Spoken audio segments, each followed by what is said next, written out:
Merci. Non, n'applaudissez pas. Quels sont ceux, et c'est pas du tout un péché, quels sont ceux qui ne me connaissent pas? Levez la main. C'est bien ce que je pensais.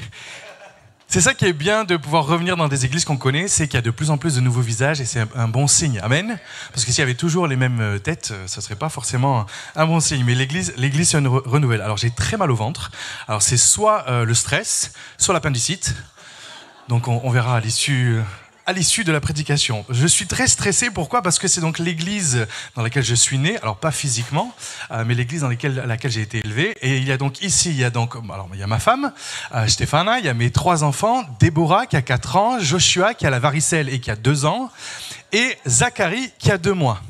Mais il y a aussi mon père, il y a ma mère, il y a ma sœur, il y a ma belle-sœur, et il y a 2 de mes oncles, donc il ne faut vraiment pas que je me loupe parce que sinon le repas de midi va être très douloureux.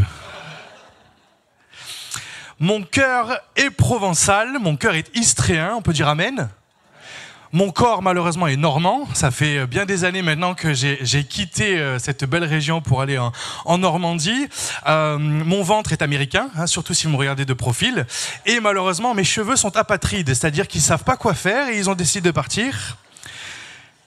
Nous sommes donc avec mon épouse sur Rouen, la région de la belle Normandie, qui est la 2e plus belle région après la Provence. Et depuis 2 ans, nous étions dans une église dans la ville de Maromme, qui se situe juste au nord-ouest de Rouen. Et depuis 2 ans, avec un autre couple pastoral, le couple Sébastien et Mélina Geffroy, nous avons commencé à implanter une église dans la banlieue de Rouen, dans une petite ville qui s'appelle Sotteville-les-Rouen. Et depuis 2 ans, on a commencé à faire des cultes, alors soit dans une église catholique, soit dans une salle de conférence, etc. Et ça a commencé, le Seigneur a béni, le Seigneur avait mis ça dans le cœur de notre ami le pasteur Sébastien Geffroy, et donc on a commencé à aller dans divers lieux, et puis il y a de cela 2 mois, le Seigneur a permis qu'on puisse trouver un local que l'on peut louer, et nous avons une 100aine de places, et les gens commencent à venir, mais que les gens viennent, c'est bien, mais les gens sont touchés par le message de l'évangile, parce que c'est ça le plus important, parce que avoir des gens qui viennent, c'est bien, ils peuvent même revenir, ils peuvent bien se sentir, mais on veut pas juste être un club, on veut pas être juste un endroit où on se sent bien, on veut que les gens soient touchés, que les vies soient transformées par la puissance de l'évangile, et ça arrive encore en 2025. Est-ce que je peux entendre amen? Cette église s'appelle, ne rigolez pas, nous sommes en Normandie, cette église s'appelle Oasis. Oui, je sais. En Normandie, c'est pas forcément le lieu dans lequel la sécheresse fait le plus de dégâts, mais on va vous mettre dans la confidence. Oasis, bien évidemment, l'Oasis, c'est un endroit où il y a de l'eau, une source d'eau fraîche dans un endroit désert. Alors, il n'y a pas de dune, il y a la dune du Pilat, mais il n'y a pas la dune de Rouen ni du Havre, mais c'est bien évidemment un désert, l'image que l'on a reçue, c'est un désert spirituel. Les gens qui ont soif dans leur cœur, qui ont soif de quelque chose de nouveau, quelque chose qui va venir les désaltérer, les rafraîchir. Ils ne vont pas le trouver dans les choses de ce monde, ils vont les trouver dans la parole de Dieu, ils vont les trouver dans la personne de Jésus. Et c'est pour ça que nous avons eu à cœur d'implanter cette église qui s'appelle donc Oasis. Quels sont ceux qui vont à l'église, dans cette église, ou à l'église, qui vont à l'église depuis environ 1 an? Attendez, non, je vais faire autre chose. Vous voulez bien vous lever à votre place, s'il vous plaît, tous? Que tout le monde se lève. Ceux qui viennent à l'église depuis moins d'1 an, vous pouvez vous asseoir.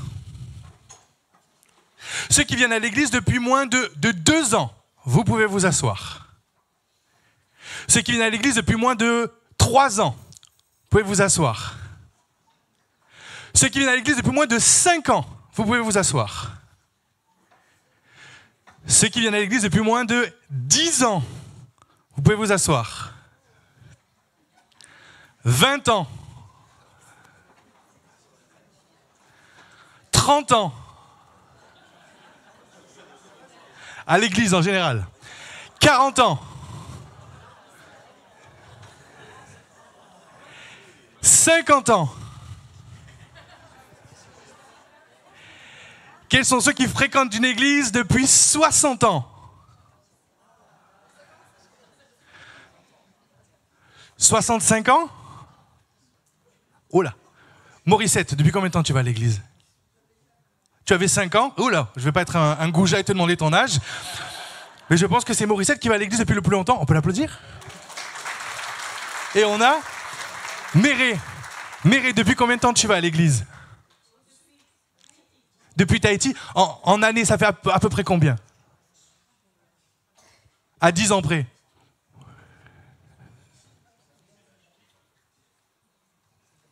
Cyril, aide-la. Bon, depuis très longtemps, on peut l'applaudir aussi. Est-ce qu'il y a quelqu'un qui est ici pour la toute première fois? Simplement levez votre main à la place. Soyez les bienvenus. Est-ce qu'on peut l'applaudir, le monsieur qui est juste là? Est-ce qu'il y a quelqu'un d'autre qui est là pour la toute première fois? Non? Ok. Alors, mon désir ce matin et le désir de tous les prédicateurs, c'est pas que je vous parle, mais c'est que Dieu vous parle. Ça fait quelques temps maintenant que le pasteur Joël m'a demandé donc de préparer un message et j'ai quelque chose à cœur. J'ai une pensée que Dieu m'a mis sur le cœur, que je suis allé chercher dans la Bible. Je suis allé chercher des histoires, des anecdotes, des récits dans la Bible, mais aussi dans ma vie. Qu'est-ce que ça peut bien vouloir dire? Et mon désir, c'est de vous faire passer ce message. Je ne sais pas si vous avez déjà reçu un message de quelqu'un, mais par l'intermédiaire de quelqu'un d'autre. C'est-à-dire, oh tiens, un tel m'a dit de te dire que, ou une telle me fait te dire que. Et bien ça, c'est mon rôle ce matin. Je crois de tout mon cœur que Dieu veut et que Dieu va nous parler ce matin. Et je ne suis que le messager, je ne suis que l'intermédiaire, je suis que le facteur en quelque sorte. Donc si jamais ce message ne vous plaît pas, ne venez pas me voir moi. Allez voir Dieu directement, parce que moi je ne suis que le facteur qui fait passer le message. Une histoire que j'ai lue, un homme qui raconte et qui dit « Il y a quelques années, ma compagne et moi, nous venions d'emménager dans un nouvel appartement dans un quartier plutôt agréable. Environ 2 mois plus tard, une brique a traversé une fenêtre de l'arrière de notre appartement et nous pensions que c'était simplement des gamins du quartier qui s'amusaient. Nous avions été avertis, mais nous n'avons pas pris garde à cet avertissement. Quelques jours plus tard, 6 hommes armés et cagoulés ont fait irruption dans l'appartement pendant que nous y étions. Ils nous ont frappés, ils nous ont volé la plupart de nos biens et de nos appareils électroniques. Et nous avons appris plus tard qu'ils ont cambriolé notre appartement parce que l'ancien locataire était un trafiquant de drogue et qu'il leur devait beaucoup d'argent. Malheureusement, il n'avait pas reçu le message annonçant qu'il avait déménagé. Et c'est malheureusement cet homme avec sa compagne qui ont payé pour cet ancien locataire. Et le message auquel, le titre que j'ai donné à ce message est le suivant, si tu veux bien me l'afficher s'il te plaît.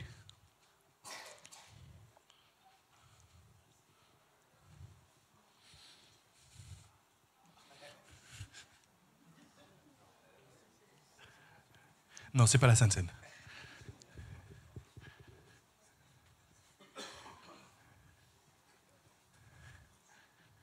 Il marchait tout à l'heure. Avant qu'il arrive, ça tient en 3 mots. Sors de l'équation. Sors de l'équation. Et avant d'aller plus loin, je vais vous demander quelque chose. Je vais vous demander de bien vouloir fermer les yeux une dernière fois et de prier avec moi. Seigneur Jésus, merci pour ces instants qu'on a vécus jusqu'à présent et je te demande de continuer de parler à nos cœurs. Je te demande de déposer quelque chose au plus profond de notre âme, de notre esprit, Seigneur, mon Dieu, qui vient de toi, qui vient de ta parole, qui vient de ta personne, qui vient de ton esprit. Toi, Saint-Esprit, viens nous parler, Seigneur Jésus, que nous puissions recevoir cette parole, qu'elle puisse germer dans nos cœurs, qu'elle puisse pousser et qu'elle puisse porter du fruit pour la seule gloire de ton nom. Dans le nom de Jésus, j'ai prié. Amen. Sors de l'équation. Il y a des situations d'où il nous faut sortir. Parfois où nous devons même nous échapper, un petit peu comme de cette anecdote que je vous ai donnée tout à l'heure, ce couple, alors qu'une brique a traversé leur fenêtre, ils auraient dû certainement se renseigner, ils auraient dû peut-être porter plainte et peut-être qu'à ce moment-là, ils auraient appris que l'appartement n'était pas si agréable que ça, il n'était pas si bien famé que ça. Peut-être que ça leur aurait remis la puce à l'oreille, mais ils n'ont pas prêté garde. Il nous faut, parfois pour notre bien et parfois pour le bien des personnes autour de nous, sortir de l'équation. Sortir, l'équation, c'est un terme mathématique, c'est le problème. Sors de cette situation, sors de ce micmac. Il y a un ami que je connaissais qui n'est pas d'origine française et qui disait « sors de ce Big Mac ».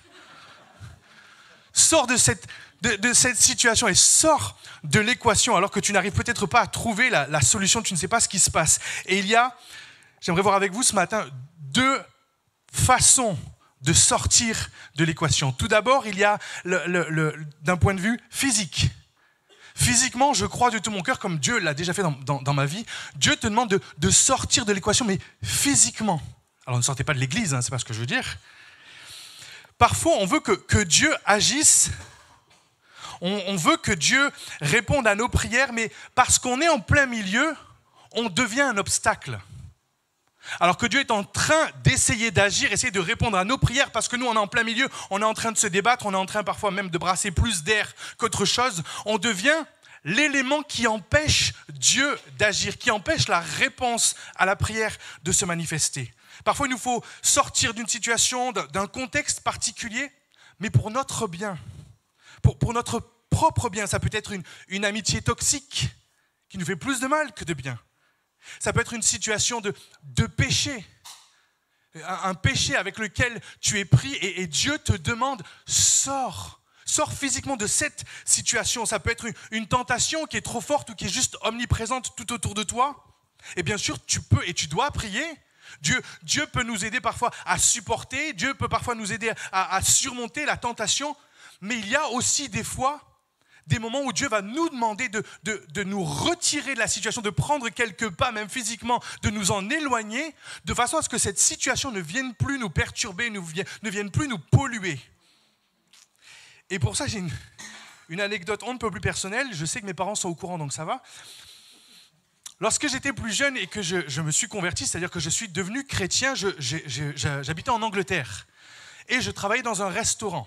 Et j'étais caissier dans ce restaurant. Il y avait donc le patron, le manager, la comptable et moi. J'étais donc la 4e personne, non pas la plus importante, mais la mieux payée du restaurant. Et malgré cette paye conséquente, j'avais trouvé, par un concours de circonstances, j'avais trouvé le moyen de détourner l'argent du restaurant. En faisant une erreur, j'avais 2 caisses. En faisant une erreur, une mauvaise manipulation, je me suis rendu compte un jour que j'avais un billet de 10 livres dans la main. Et je ne me rappelle plus comment exactement, mais je me disais, au moment où je referme la caisse enregistreuse, j'ai ce billet de 10 livres dans la main. Je me dis, mais ce billet de 10, je ne l'ai pas enregistré. Donc, ce qui fait que si jamais je le garde, personne n'en saura rien. Et il y a comme, vous savez, comme dans les dessins animés, il y a une ampoule qui s'y allume. On se dit, wow. Mais ça veut dire que... Et j'ai commencé à piquer dans la caisse. Alors la raison pour laquelle je peux vous le dire, c'est parce que je vous disais, mes parents sont au courant, mais aussi parce que le restaurant a fermé, pas à cause de moi. Il a fermé bien des années plus tard, il y a prescription, donc ça va. Mais quelques temps après avoir commencé à travailler dans ce restaurant, je me suis converti, je suis devenu chrétien, c'est-à-dire que Jésus est venu dans ma vie et il a tout changé. Et ce que je faisais avant, qui était ce qu'on appelle des péchés, de vilaines choses, de mauvaises choses, des choses dégoûtantes, je ne voulais plus les faire. Mais parce que la tentation était tellement grande et parce que c'était tellement facile de pouvoir à nouveau retomber, de pouvoir à nouveau commencer par une petite pièce, puis une deuxième, puis un petit billet, puis un gros billet, j'ai pris la décision en prière, j'ai dit, Seigneur, je sais que si je retourne travailler dans ce restaurant, je sais que je vais être tenté et je sais que je suis qu'un homme. Je sais que la chair est faible, je sais que ça va être trop dur pour moi. Et à ce moment-là, j'aurais pu dire, Seigneur, aide-moi à vaincre la tentation, aide-moi à être plus fort. J'aurais pu, peut-être que le Seigneur l'aurait fait. Mais à ce moment-là, j'ai eu cette certitude dans mon cœur, André, ne te mets pas au devant d'une situation que tu sais qui risque de te faire tomber. Ne va pas te jeter, comme on dit, dans la gueule du loup. Tu sais que personne n'est au courant de ce que tu as fait. Tu sais que c'est tellement facile de pouvoir détourner encore de l'argent et tu sais que ce n'est pas bien. Alors, ce que j'ai fait, c'est que j'ai simplement démissionné. J'ai démissionné de cet emploi et Dieu a quand même pourvu pour le reste de mon séjour là-bas, mais j'ai pris la décision physiquement de sortir de cette équation, de sortir de cette situation de façon à m'éviter des problèmes futurs. Dans la Bible, il y a une femme qui s'appelle Ruth. Quels sont ceux qui connaissent l'histoire de Ruth? Levez la main. Ah, c'est bien. L'histoire de Ruth, c'est Ruth, elle se marie. Malheureusement, son mari décède et elle commence à se rapprocher de sa belle-mère. Elle apprécie sa belle-mère, elle commence à aimer sa belle-mère. Sa belle-mère est juive et Ruth habite en dehors d'Israël. Et au moment où sa belle-mère lui dit, moi je vais retourner dans mon pays, puisque de toute façon il n'y a plus rien de bon pour moi ici, je vais retourner en Israël, je vais retourner dans mon pays, toi tu es veuve, tu peux y aller, je te libère en quelque sorte. Tu peux retourner dans ta famille, tu peux retourner dans ta vie, tu peux faire tout ce que tu veux. Mais Ruth a dit non, non, non, non, non, non, non. Moi, je ne veux pas retourner à ma religion, je ne veux pas retourner dans mon pays, je ne veux pas retourner avec ma famille, je ne veux pas retourner dans cette situation que j'avais, je veux te suivre. Là où toi tu iras, moi j'irai. Ce que toi tu aimeras, moi je l'aimerai. Ton Dieu, ce sera mon Dieu. Et l'image, c'est un petit peu comme si elle s'était convertie à Dieu, convertie à Jésus. Et parce qu'elle savait que Jésus était bon pour elle, parce qu'elle savait que Dieu était bon pour elle, elle a physiquement quitté son pays, quitté son contexte, quitté son confort, quitté tout ce qu'elle connaissait pour aller dans un pays qu'elle ne connaissait pas, avec des coutumes qu'elle ne connaissait pas, servir un Dieu qu'elle ne connaissait pas, mais qu'elle savait qui serait bon pour elle. Et dans nos vies aussi, parfois, nous sommes appelés à quitter un emploi, comme je le disais, mais peut-être quitter un lieu, quitter une ville, quitter une région, peut-être même parfois quitter un pays si Dieu vous y pousse. Elle a pris son courage à deux mains et elle a décidé de suivre sa belle-mère. Et en suivant sa belle-mère, elle a suivi Dieu. Non pas que sa belle-mère était Dieu, mais parce que sa belle-mère suivait Dieu, alors en suivant sa belle-mère, elle allait suivre Dieu. Vous connaissez également tous l'histoire d'Abraham. Abraham qui était en train de vivre sa vie, son petit bonhomme de chemin, un jour, Dieu se révèle à lui et lui dit « Quitte, laisse, abandonne tout et suis-moi ». Et Abraham dit « Mais où ? T'inquiète, je te montrerai. » Pas de GPS, ni Waze, ni Google Maps, ni rien du tout, personne qui est allé avant lui. Et qu'est-ce qu'il a fait ? Il a dit « Ok, je te suis ». Parce qu'il l'a suivi, parce qu'il lui a fait confiance, et plus que confiance, il a eu foi dans le fait que Dieu le conduirait. Alors Abraham a eu le plus beau des titres, le titre d'ami de Dieu, de père de tous les croyants. Pourquoi ? Parce qu'il a cru en Dieu. Parce qu'il a décidé de mettre la parole de Dieu, parce qu'il a décidé d'obéir à Dieu plutôt que de se faire plaisir à lui, plutôt que de rester dans un contexte, un cocon, un confort, des habitudes qu'il avait et que certainement il appréciait. Et lorsqu'il a fait cela, il nous est dit que Lot, son neveu, l'a suivi. Donc Abraham quitte tout et la seule chose qui lui reste, c'est son neveu, qu'il considère comme son frère. Mais la Bible nous dit que parce que Lot est très riche, parce qu'Abraham est très riche également, ils ont beaucoup de troupeaux et ils ont des bergers, il nous est dit qu'ils étaient tellement riches qu'ils ont eu des problèmes de riches. Leurs bergers ont commencé à se friter un petit peu, ont commencé à se disputer. Et Abraham a dit, non, on ne peut pas continuer comme ça. On ne peut pas continuer comme ça parce que ça va nous créer des problèmes, ça va te créer des problèmes, me créer des problèmes. Et puis, ce n'est pas un bon témoignage par rapport aux personnes qui sont autour. Alors, il vaut mieux qu'on se sépare. Je pense qu'il est mieux qu'on se sépare.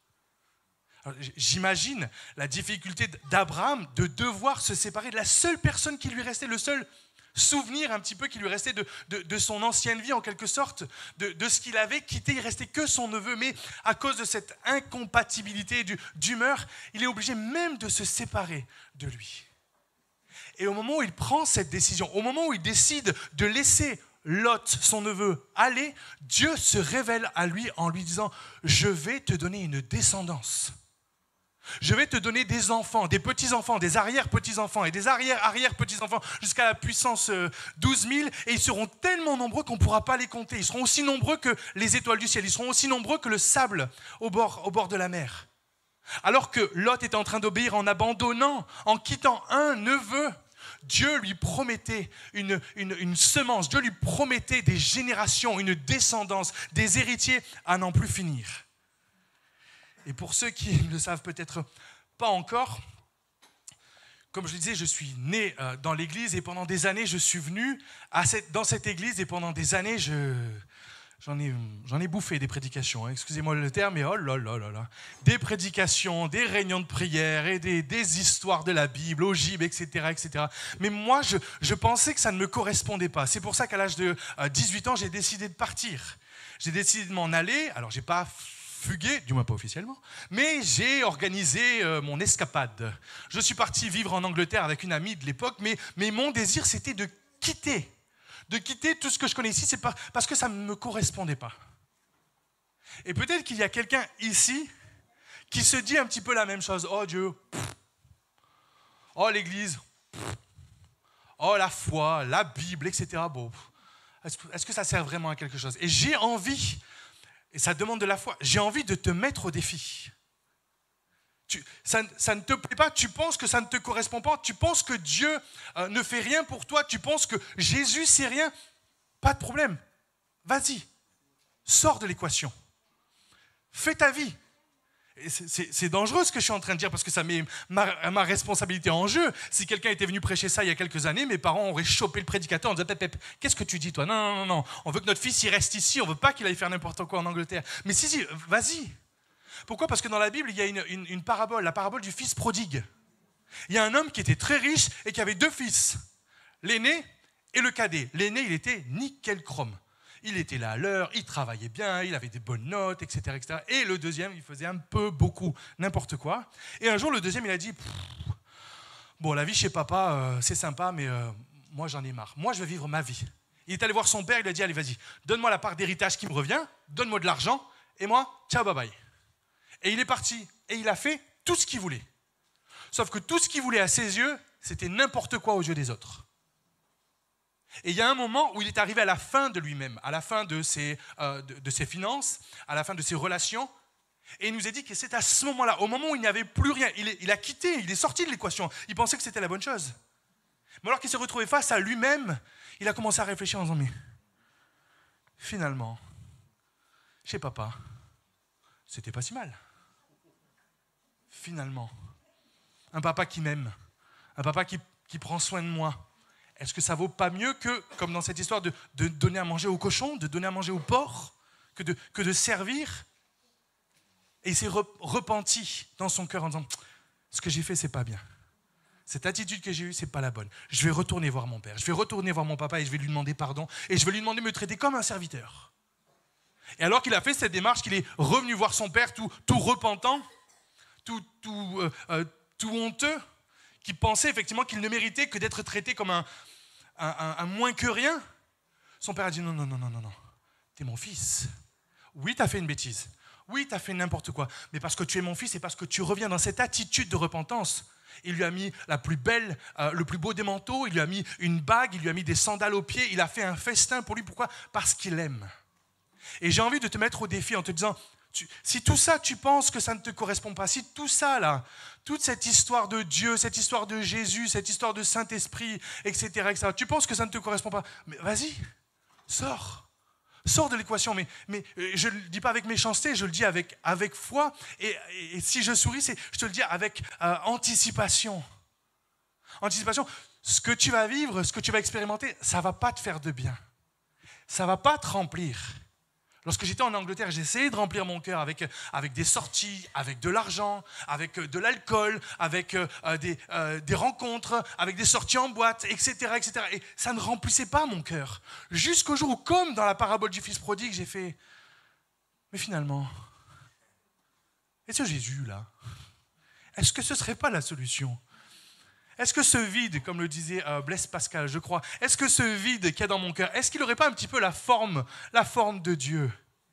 Et c'est une fois que j'ai été tout seul, comme dans la parabole du fils prodigue, une fois que j'ai été seul face à moi-même, face à mon avenir, face à ce que je croyais être vrai, que j'ai enfin fait cette rencontre avec Dieu, que j'ai enfin fait cette rencontre avec Jésus, et que je l'ai accepté moi, pour ma propre vie, et que tout a changé. Je pensais pendant le temps de louange, Aurélia, Jonathan, qui aurait cru? Jonathan et moi, on a été ensemble dans la même classe en 6e, en 5e, en 4e et en 3e, et même peut-être en seconde, je crois. Aurélia et moi, on a été élevés ensemble. Le nombre de fois où on n'avait qu'une seule envie, c'était qu'il arrête de parler avec le micro, de simplement pouvoir sortir de ce lieu. Et je suis là des années après, en train de vous prêcher. L'humour de Dieu et la beauté de Dieu. Pourquoi? Parce que je me permets de dire parce que c'est pour moi, c'est bête. C'est bête parce que c'est du temps perdu. Un grand homme a dit, et dit toujours, si jeunesse savait, si vieillesse pouvait. Si jeunesse savait, si vieillesse pouvait. Et ce que ce proverbe vous évoque va vous dire de quel côté et dans quelle tranche d'âge vous êtes. Si vous dites « Oh non, c'est bon, je sais », c'est que vous êtes jeune. Si vous dites « Ah, si j'avais su », alors c'est que vous êtes vieux. Si jeunesse, et jeunesse, c'est pas forcément l'âge physique, c'est l'âge aussi parfois spirituel, c'est l'âge au niveau psychologique. Et j'ai simplement envie de dire à quelqu'un, quelqu'une, c'est du temps que tu vas perdre. C'est des épreuves que tu pourrais t'éviter. Mais parfois, on est un petit peu trop charnel, on est un petit peu trop français et on aime faire les choses à notre façon. Quelle est la situation, quel est le contexte, quelle est la relation, quelle est l'amitié, quelle est l'habitude ou le passe-temps, le hobby que Dieu te demande de quitter? C'est quoi cette histoire? C'est quoi cette équation? C'est quoi ce problème dans lequel tu es, dans lequel tu trempes, dans lequel peut-être tu croupis, tu macères depuis trop longtemps, en pensant que tu vas y arriver, en pensant que tu vas t'en sortir, en pensant que peut-être un jour, non, mais sors. Sors de cette situation, sors de l'équation. Est-ce que c'est un emploi trop demandant? Est-ce que c'est une relation trop tentante? Est-ce que c'est une amitié trop perturbante? Une habitude trop addictive? Un confort trop plan-plan? Comme Abraham? Quelle est la situation où physiquement Dieu te demande de faire un pas, de te séparer, de t'éloigner, même si ça te coûte, comme ça a coûté à Abraham lorsqu'il a dû quitter son neveu Lot. Même si ça te coûte comme dans la parabole du fils prodigue, comme je sais que ça a coûté à ma famille de me laisser aller, de me laisser voler de mes propres ailes. Sauf que l'embêtant, c'est que j'avais des ailes de poule. Et une poule, ça vole pas, ça fait que tomber. Donc j'ai essayé de m'envoler, mais... Quelle est cette situation?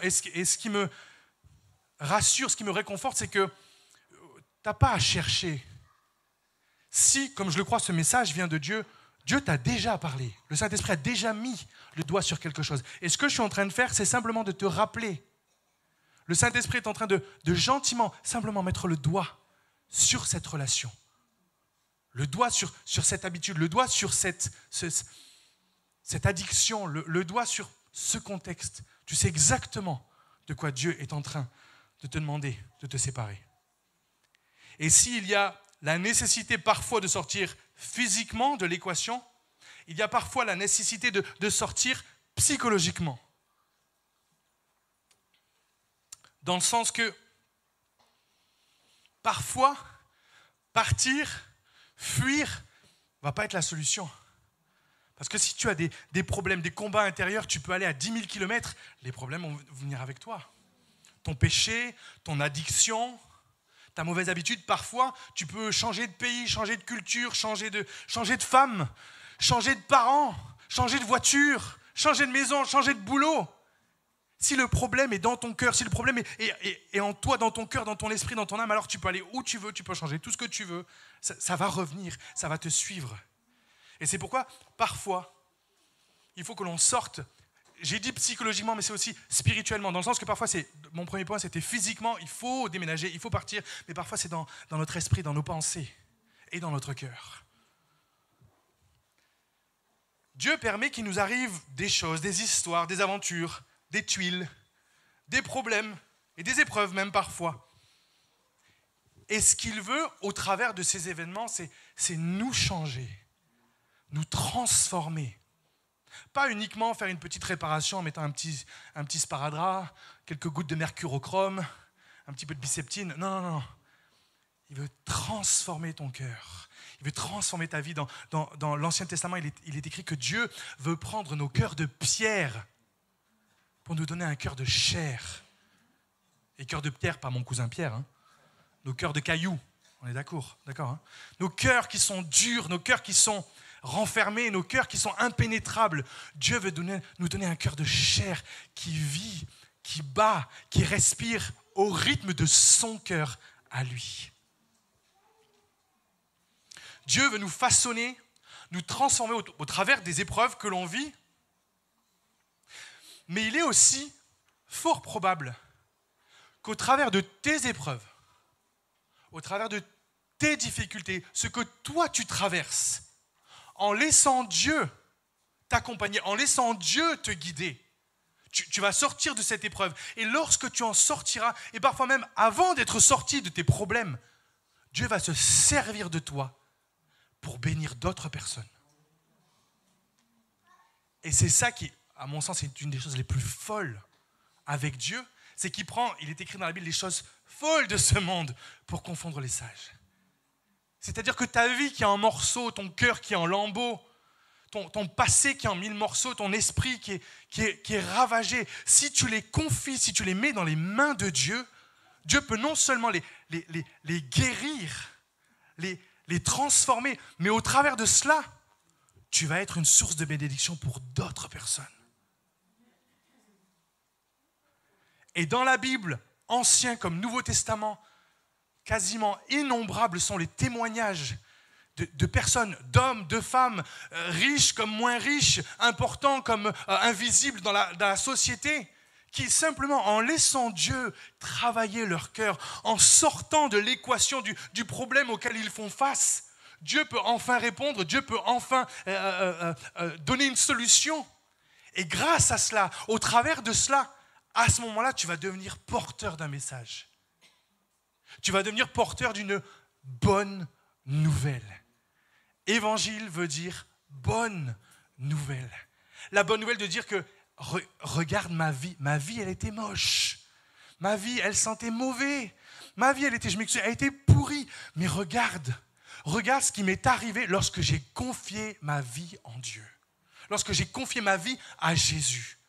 Et encore une fois, pour ceux qui ne le savent peut-être pas, à l'âge de 5 ans, j'ai commencé à entendre une voix qui me disait « André, tu es une fille ». Et malheureusement, comme on le voit aux informations, vous vous doutez des problèmes que cela a pu engendrer dans mon esprit, dans mes pensées, une confusion en termes d'identité, une confusion en termes d'identification sexuelle et de tout ce que ça entraîne. Et pendant des années, j'ai été perturbé comme ça, pensant que j'étais pas né dans le bon corps. Et un jour, je me suis converti, un jour, je suis devenu chrétien. Et alors que j'ai commencé à prier plus, on va dire, sérieusement par rapport à ce problème, un jour, le Saint-Esprit m'a parlé. Alors que pendant 20 ans, je pensais être une fille née dans un corps de garçon, que je n'étais pas né dans le bon corps, le Saint-Esprit m'a simplement mis le doigt sur quelque chose. Le Saint-Esprit m'a dit, mais comment est-ce que tu t'appelles ? André. Et André, ce prénom que je détestais, parce que, je m'excuse, il y a des André dans la salle ? Il fait vieux. J'ai regardé, d'après l'INSEE, en 1985, l'année de ma naissance, il y a 17 garçons dans toute la France qui sont nés, qui s'appellent André. C'est pas forcément en tendance, on est d'accord. 17 sur toute l'année. Je n'aimais pas ce prénom, je trouvais qu'il faisait vieux parce que, et je vous promets que c'est vrai, à chaque fois que je me présentais à l'école ou quoi que ce soit, que je disais bonjour, je m'appelle André, il y avait, Dieu m'est témoin, il y avait toujours quelqu'un qui me disait oh, comme mon grand-père. Attendez, il y a pire. Oh, comme ma grand-mère. Oh, qu'est-ce que j'aimais pas ce prénom. Mais alors que j'étais en train de prier, que je confiais à Dieu ma vie, mes soucis, mes problèmes, ma confusion, le Saint-Esprit m'a dit mais comment est-ce que tu t'appelles ? Ben, André. Et qu'est-ce que ça veut dire André ? André, ça vient du grec andros, qui veut dire homme.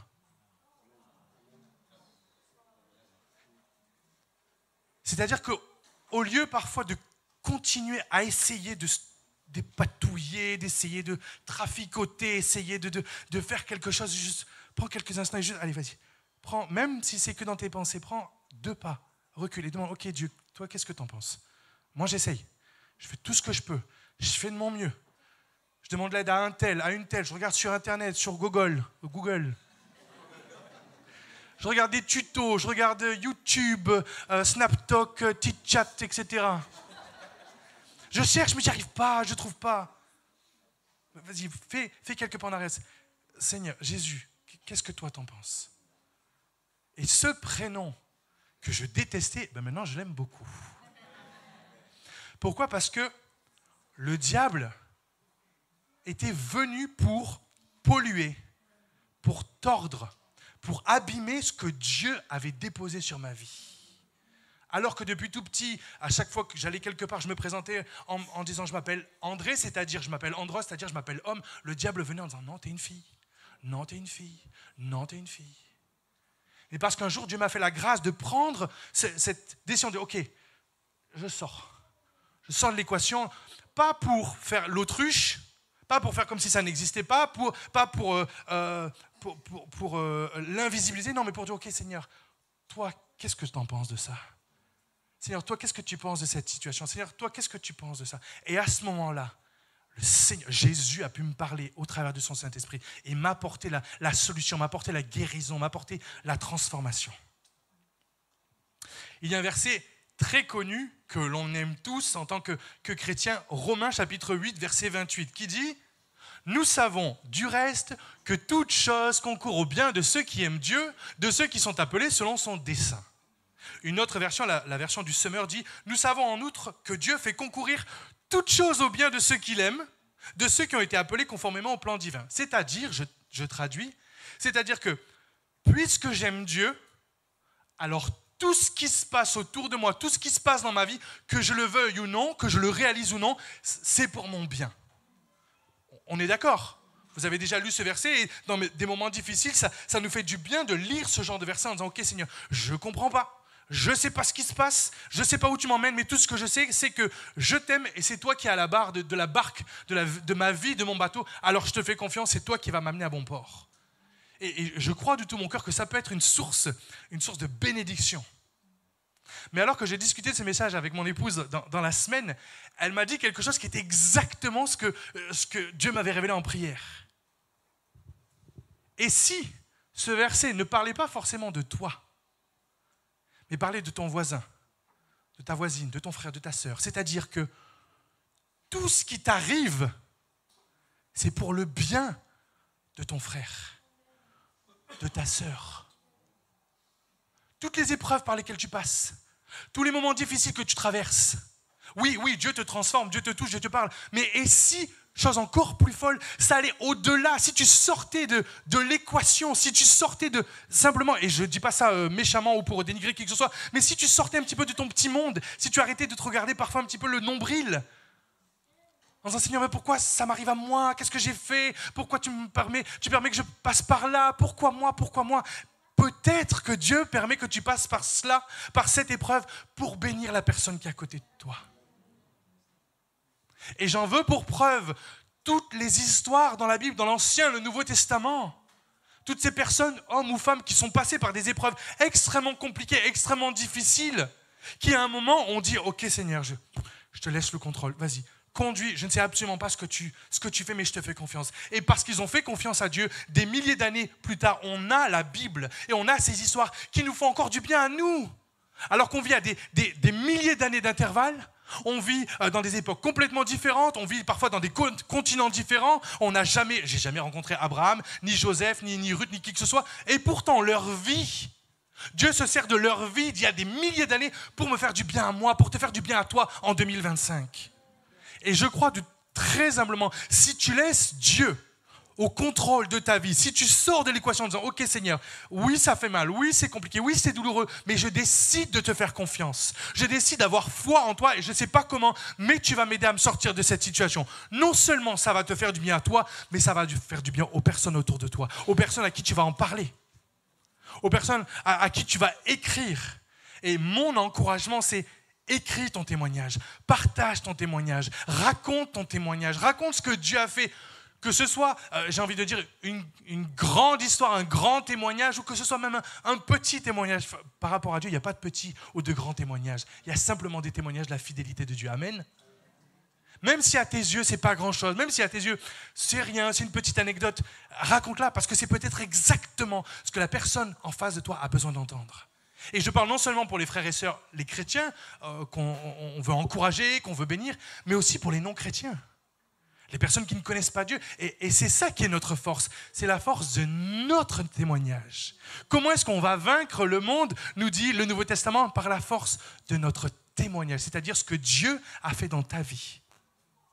Ce que Jésus a fait dans ta vie. Et alors que je vais demander à l'équipe de louange, si vous voulez bien reprendre place, j'aimerais qu'on reprenne ce chant qui dit « Majesté », si vous voulez bien. Dans l'Ancien Testament, il y a l'histoire de Joseph.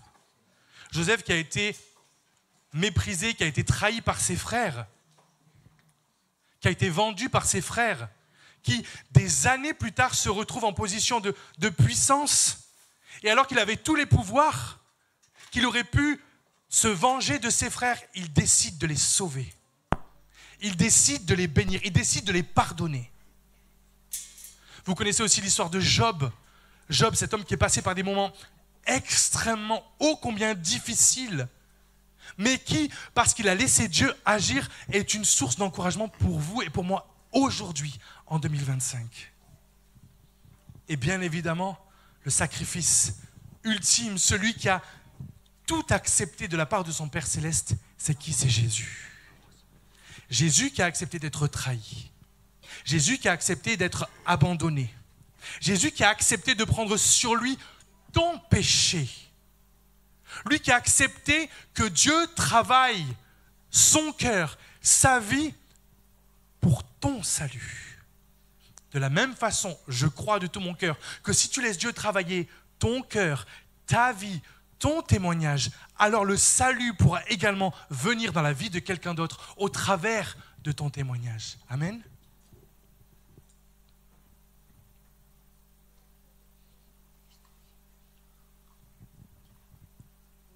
Si vous voulez bien juste jouer un petit peu, merci. Alléluia. Je vais vous inviter à fermer les yeux quelques instants si vous le voulez bien.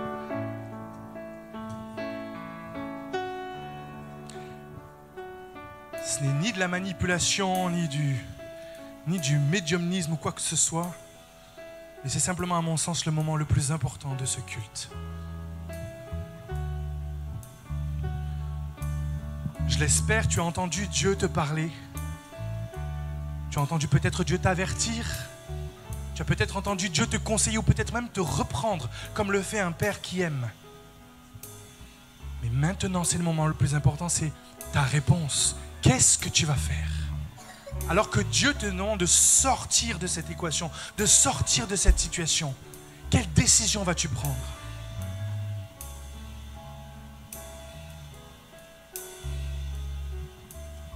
Tu sais exactement ce dont Dieu te demande de sortir.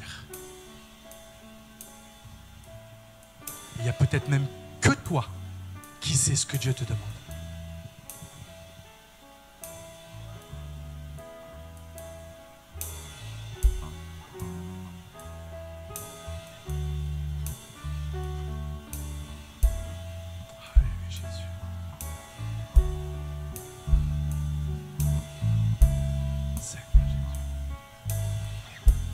Seigneur Jésus, je te remercie pour ces instants et je te demande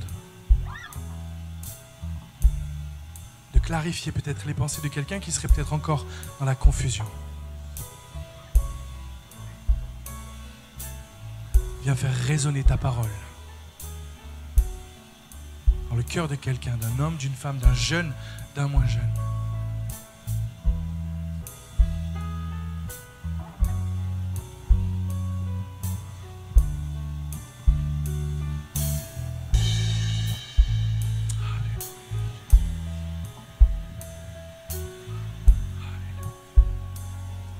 Alors que nous sommes dans ce temps de recueillement, de cœur à cœur avec Dieu, où même si on est autour de toi, tu parles à Dieu, tu réponds à Dieu.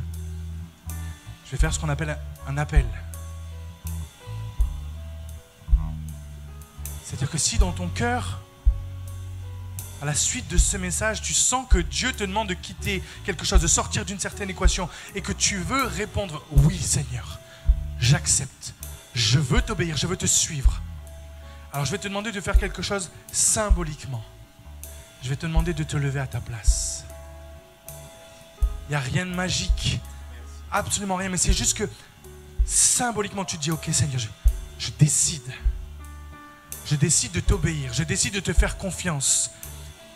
Je veux quitter cette situation, je veux sortir de ce problème, je veux sortir de cette équation, mais pour ça il faut que tu me montres le chemin. »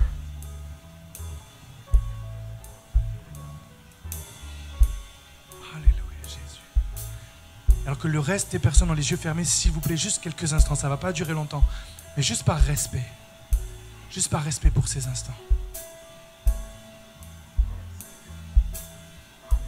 Laisse-moi te dire que même si tu penses que ça sert à rien. Non, ça sert à quelque chose parce que alors que tu te lèves, Dieu te voit et je le crois de tout mon cœur.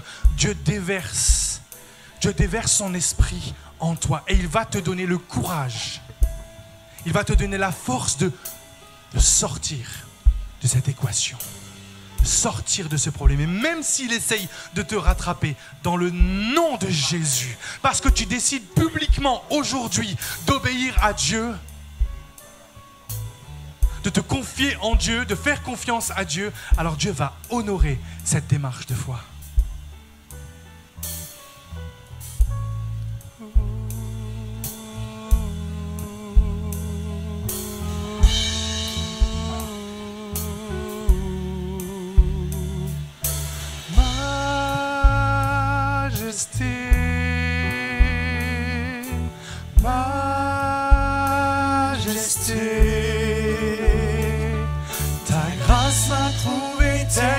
Je suis, je n'ai rien à moi, mais en toi je vis.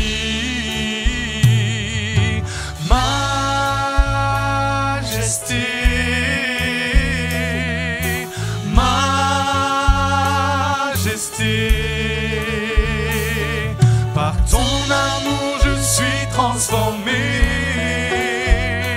en présence de ta majesté. Chantons majesté, majesté,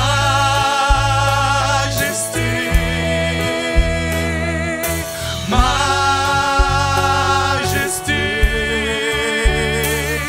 Ta grâce m'a trouvé tel que je suis. Je n'ai rien à moi, mais en toi je vis. Oh,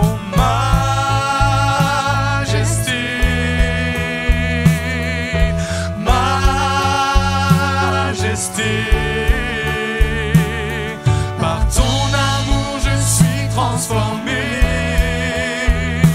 en présence de ta majesté. Est-ce que vous voulez bien tous vous lever à votre place et on chante ensemble? Majesté.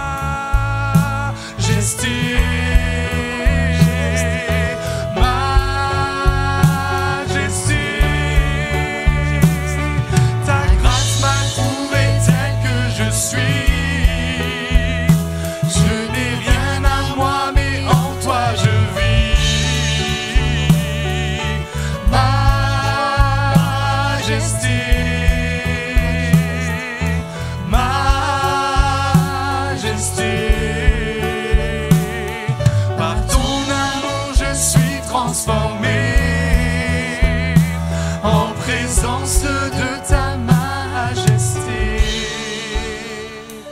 Alléluia. Seigneur, je te remercie pour ces instants.